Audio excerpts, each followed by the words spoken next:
Bikers गोदाममा रहेको इन्जिनहरू चाहिँ हाल्न मिल्छ बाइकमा कि मिल्दैन भन्ने क्वेसन चाहिँ एकदमै बढी आएको क्वेसन हो है। मलाई सबभन्दा बढी सोध्ने क्वेसन भनेको यही हो है। सबैभन्दा बढी यो कमेन्ट आउँछ मलाई कि यो सब जति इन्जिनहरू छ नि यो चाहिँ हाल्न मिल्छ कि मिल्दैन भनेर। हाल्न चाहिँ मिल्छ तर लिगल वेमा हाल्नु मिल्छ। अब त्यसको तरिकाहरू धेरै हुन्छ। अब यत्तिकै तपाईँले ढिक्का उठाएर हालिदिनु भयो भने त्यो चाहिँ पोसिबल छैन। पुलिसले तुरन्तै समात्ने बित्तिकै हालिदिइहाल्छ है।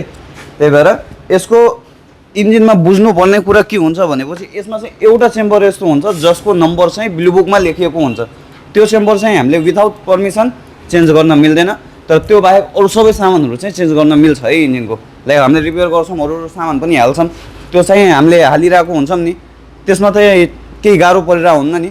त्यसै गरी अरू सामान सबै हाल्न मिल्छ। नम्बरवाला चेम्बर बाहेक अरू जुन पनि चेम्बरहरू जसले आफ्नो युज गर्न सक्नुहुन्छ हैन।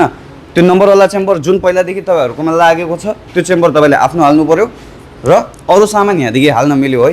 यो कुरा तपाईँहरूले बुझ्नु होला एकदमै राम्ररी। फुल इन्जिन चाहिँ हामीले दिँदैनौँ। खोलेर जुन नम्बरवाला चेम्बर हुन्छ त्यो निकालेर हामीले आफूसँग राख्छौँ। अरू सामान यहाँदेखि पठाइदिइहाल्छौँ है। र तपाईँहरूले पनि कुनै बाइकको इन्जिनहरू चाहिएको छ भने हामीलाई WhatsApp मा मेसेज गर्नु होला। हामीले डेलिभरी चाहिँ अल ओभर नेपाल गरिदिइहाल्छौँ।